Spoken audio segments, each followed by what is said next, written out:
नमस्कार। आज का वीडियो हृदय रेखा पर आधारित है। कुछ प्रमुख बिंदुओं के बारे में आज बात करूंगा। ये वही बिंदु हैं जो आपने उजागर किए हैं, आपने जानना चाहा है। तो दो भाइयों ने हृदय रेखा से संबंधित प्रश्न अलग अलग किए हुए हैं। मैं दोनों प्रश्नों को इसी एक वीडियो के माध्यम से जवाब दूंगा। सबसे पहला जो प्रश्न है बड़ा ही इंटरेस्टिंग है। ये जो भाई साहब हैं, ये हृदय रेखा हस्त रेखा को काफ़ी दिनों से ये सीखने की कोशिश कर रहे हैं, ऐसा इन्होंने कहा।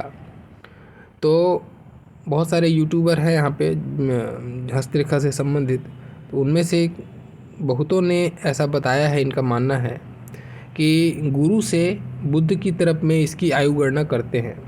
ये इन्होंने और कोई ज्योतिषी को फॉलो किया होगा जो उनका वीडियो देखते हैं, तो ये इन्होंने कहा है कि गुरु से बुध की ओर इसकी आयु गणना करते हैं। लेकिन आप अपने वीडियो में बता रहे हैं, यानी वो मेरी बात कर रहे हैं कि आप इसको बुध से गुरु की तरफ बता रहे हैं। तो इसमें कौन सा सही है और सही क्यों है, इसका आप उत्तर दीजिए। तो ये अच्छा आपने प्रश्न भेजा है। हालांकि ये जो प्रश्न है आप कमेंट्स पे लिखते ही है, साथ में कोशिश कीजिए कि कमेंट्स पे ही लिखिए। अब क्योंकि व्हाट्सएप पे करते हैं, डायरेक्ट कमेंट्स पे कीजिए, तो कमेंट पे करने से मुझे कुछ प्रॉफिट भी होगा और साथ में दूसरे लोग भी उस चीज़ को पढ़ पाएंगे, तो उनके मन में भी कुछ जिज्ञासा होगी, तो वो भी कुछ ना कुछ पूछेंगे ज़रूर, है ना। चलिए ठीक है, आपके प्रश्न का मैं जवाब बिल्कुल लॉजिकली दूंगा। दूसरा प्रश्न एक भाई ने भेजा है कि हृदय रेखा पे बहुत सारी ऐसी शाखाएं निकलते हुए दिखाई देती हैं, इसके क्या मायने हैं और इसके कितने मायने हो सकते हैं, ये इन्होंने जानना चाहा है। क्या क्या इसके सेंस हैं, ठीक है। तो दोनों प्रश्न अच्छे हैं अपने आप में, दोनों बिंदु काफ़ी लंबे बिंदु हैं, तो मैं एक एक करके जवाब देता हूँ। देखिए, सबसे पहले हम उस पहले प्रश्न पे आते हैं। इसमें कुछ बहुत ज़्यादा आपको डीप में जाने की ज़रूरत नहीं है, जस्ट फॉलो कीजिए आप। हम क्या बोलते हैं, हस्तरेखा में हो चाहे कोई भी साइंस की ज्योतिषी की कोई भी शाखा हो, उसमें जो बुध है ना, उसको राजकुमार कहा गया है ना।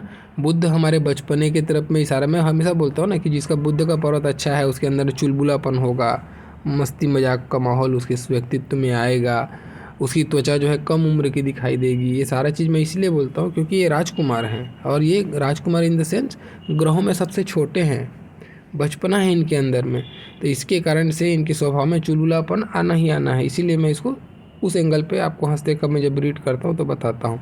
अब देखिए, यहाँ पे मैंने कहा कि ये बचपना है ना, बाल ग्रह है ये।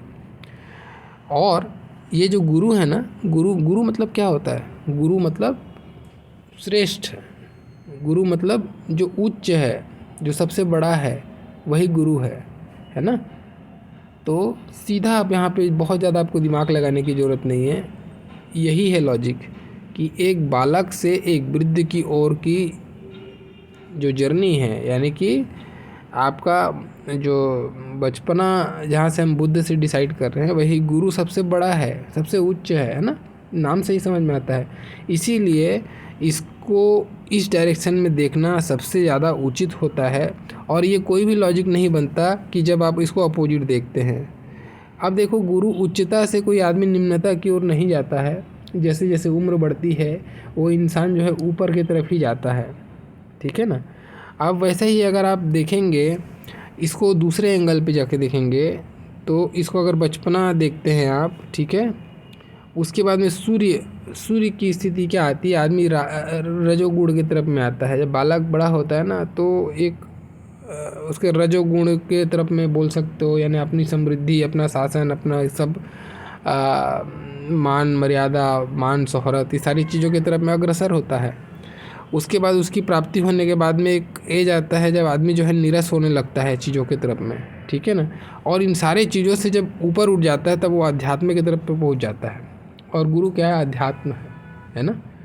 तो इसको इस तरफ से भी आप देख सकते हो। तो कहने का मतलब, सारा जगह से सेंस लगाओगे ना आप, तो आपको यही मिलेगा कि इसको आपको बुद्ध से गुरु की तरफ में जाके देखना ही श्रेष्ठ है।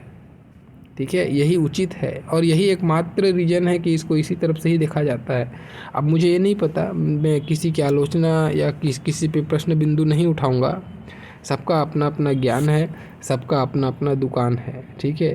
हालांकि मैं इस सेंस पे नहीं रहता, लेकिन फिर भी मैं, जब वो इतना दिन से कर रहे हैं, आप उसको फॉलो भी कर रहे हैं, आप बहुत प्रशंसक होते हैं लोगों के, तो अगर वो कह रहे हैं तो उसके पीछे कोई लॉजिक होगा। लेकिन मुझे ये जो लॉजिक है बिल्कुल भी सही नहीं लगता। लॉजिक यही है, इसको इधर से देखना ही श्रेष्ठ है। इधर से देखना मैं इसको गलत मानता हूँ मेरे ज्ञान के हिसाब से। बाकी आप कंपैरिजन कर लीजिए, आपको जो सही लगता है उसको फॉलो कीजिए, ठीक है ना। चलिए, तो ये आपके प्रश्न का जवाब हो गया। दूसरा भाई ने प्रश्न किया था कि ये जो नीचे जाने वाली शाखाएं हैं इसके क्या मायने हैं। देखिए, इसके बहुत सारे मायने हैं। बहुत अच्छा प्रश्न है ये। अगर मैं कहूँ, ये प्रश्न अपने आप में बहुत ख़ास है, बहुत लोगों के हाथ में होता है ये। और देखिए, अपने अपने हाथ में देखिए आप लोग, और जो मैं बातें बता रहा हूँ उसको मैच करिए। अगर आपकी हृदय रेखा, ठीक है, आपकी हृदय रेखा गुरु तक पहुंच रही है किसी भी हाल में, या फिर शनि को पार करके गुरु तक पहुंचती हुई दिखाई दे, ठीक है, चाहे यहाँ पे जाए चाहे कहीं पे भी जाए, गुरु तक पहुंचनी चाहिए, ऐसी स्थिति है और इस पर बहुत सारी रेखाएं हैं। तो और दूसरी स्थिति जब शनि पर गई है और बहुत सारी रेखाएं हैं, तो दोनों के मायने में अंतर ज़्यादा नहीं आएगा। ये पहला अंतर जो है ना, इसके 3-4 पॉइंट हैं। पहला पॉइंट मैं गिनता हूँ। पहला पॉइंट क्या है? ऐसे लोगों के डिपेंडेंट के कारण से खर्च होता है। अब जैसे आप भाई हैं तो आपकी बहन की शादी का कुछ ना कुछ खर्चा, उसकी पढ़ाई का खर्चा, छोटे भाई है तो उसके और कोई भी प्रकार से डिपेंडेंट का खर्चा, माता पिता भी डिपेंडेंट हो सकते हैं, किसी किसी की ऐसी स्थितियाँ होती हैं। तो डिपेंडेंट का जो खर्च है ना, ऐसे लोगों के सिर पे बहुत आता है। अपनी कमाई का बहुत सारा हिस्सा डिपेंडेंट के पीछे ही लगे रहता है, तो सेविंग ऐसे लोगों की नहीं हो पाती, बस किसी भी तरीके से गाड़ी चलते रहती है, ये स्थिति बनती है। पहला, डिपेंडेंट पे खर्च होता है, ठीक है। दूसरा क्या होता है इसकी स्थिति में? दूसरा देखो, अगर ये साखात है तो ये बताता है ऐसे लोगों को अपना खर्च जो है ना संभाल के करना चाहिए। खर्च इन द सेंस, ऐसे लोगों का पैसा फंसता है, किसी को उधार देने से बचें। ऐसे लोग जिसको भी पैसा देंगे ना तो वापस नहीं आता। अब किसी को उधार दे दिए दोस्ती यारी में, तो अब वो फिर वापस नहीं आएगा आपको। ये ऐसी स्थितियों का निर्माण होता है। बार बार धन का फंसना, ये दूसरी स्थिति हो गई, ठीक है। अब तीसरा देखो,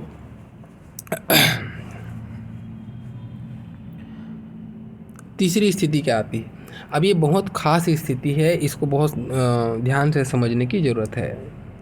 ये खास करके स्त्रियों में ज़्यादा असर करता है, लेकिन पुरुषों में भी वैसा ही असर है इसका। ऐसा नहीं कि उसके में खास है इसके में नहीं है, लेकिन फिर भी मैंने स्त्रियों पे कुछ ज़्यादा, मैंने 60-40 बोल सकता हूँ, ठीक है।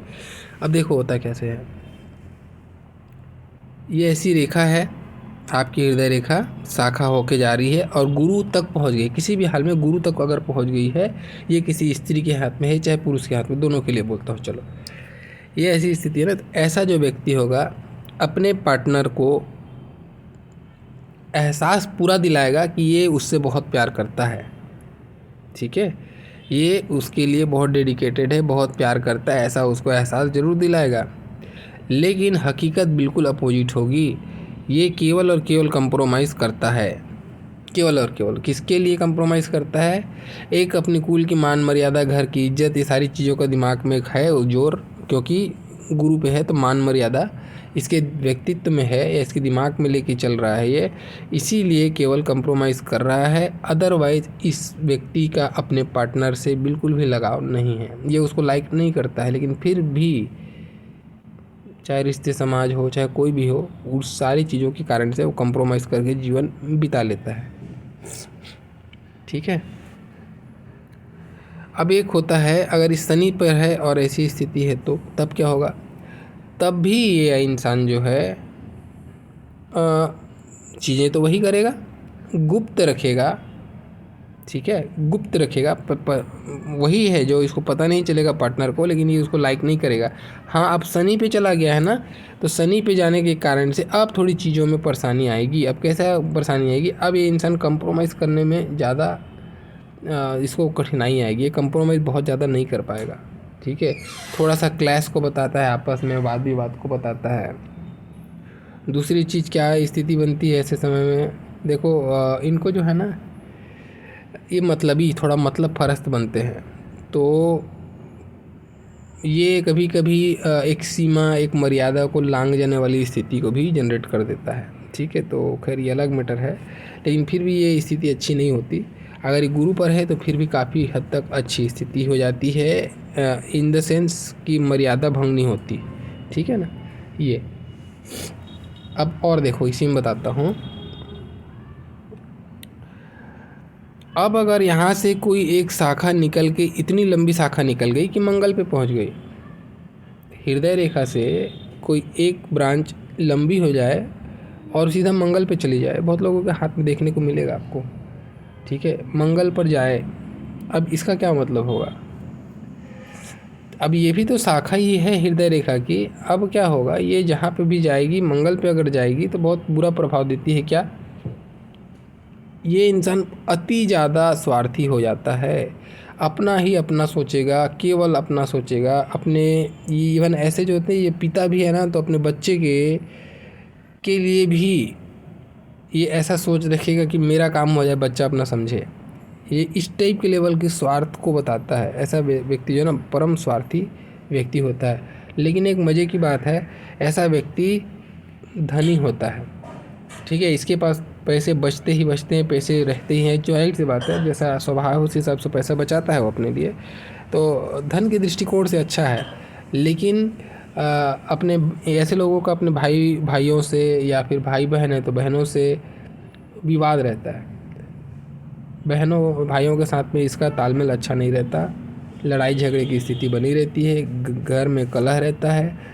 लेकिन फिर भी ये स्वार्थ अपना छोड़ता नहीं है, स्वार्थ में ही अपना पूरा फोकस रहता है इसका, और उसी के कारण से पैसे तो बना लेता है, लेकिन जो है रिश्तेदारी जो है इसकी ख़राब चलती है, ठीक है। और देखो अब क्या होता है कि कभी कभी ये जो ब्रांच है ना, जैसे आपने देखा कि मैंने कहा कि उस समय में आपके पैसे फंसेंगे, या उस समय मैंने कहा कि आपको कुछ डिपेंडेंट पे खर्च हो जाएगा। कभी कभी ये इमोशनल सेटबैक को भी बताता है। कैसे है कि मान लो इस एज में है, ठीक है, इस एज में है, तो अगर आपको कुछ उस एज में कुछ इमोशनल परेशानी आ गई, कहीं जैसे कि होता है ना कभी कभी, कुछ कोई अपना गुजर गया, या कोई ऐसी स्थिति बन गई तो आप धोखा खा गए किसी से, कोई चीट कर गया आपको, तो उस समय भी ऐसी शाखाएँ बनती हैं। तो केवल यही चीज़ नहीं समझना है कि डिपेंडेंट पे ही खर्च होगा, ये धोखा, चीट, फरेब, सदमा, ये सारी चीज़ों को ही बताता है। लेकिन ध्यान रहे, ये कंफर्म कब होगा कि सदमा होगा कि धन का नुकसान होगा। देखो धन का नुकसान होगा तो जाहिर सी बात है धन की रेखा में भी उस पर्टिकुलर उम्र में कट लगेगी। जैसे अब यहाँ देखो, ये 35 के एज में यहाँ पे एक लकीर नीचे जा रही है ना हृदय रेखा से, तो अब आप देख लो कि मान लो ये आपकी मस्तिष्क रेखा हो गई, तो अब यहाँ से मान लो ये आ जाएगा आपका लगभग 35 का एज, ठीक है ना। 35 का एज है आपका, मैं ऐसा अनुमान बताया हूँ, ऐसा नहीं कि वो जितना फिगर में बताया वो 35 होगा। तो 35 के एज में भी आप देख रहे हो कि आपकी भाग्य रेखा कट रही है और हृदय रेखा भी कटी है। इसका मतलब है कि यहाँ पे डेफिनेटली आपको धन का नुकसान होने वाला है, ठीक है ना। अब अगर ये ऐसी स्थिति मान लो, इस सेम सिचुएशन पे आपको बता रहा हूँ, सपोज़ करो किसी व्यक्ति का उस समय संतान मृत हो गया, किसी को संतान मृत हो गया किसी व्यक्ति का इसी एज में, तो कैसा चिन्ह बनेगा, तो भी भाग्य रेखा में कट तो लगेगा, लेकिन एक सिंगल कट नहीं लगेगा, उसमें क्रॉस बनेगा, ठीक है ना। ये क्रॉस बनना जो है ना भाग्य में बहुत बड़ी भाग्य का हानि को बताता है, बहुत बड़ा भाग्य का हानि।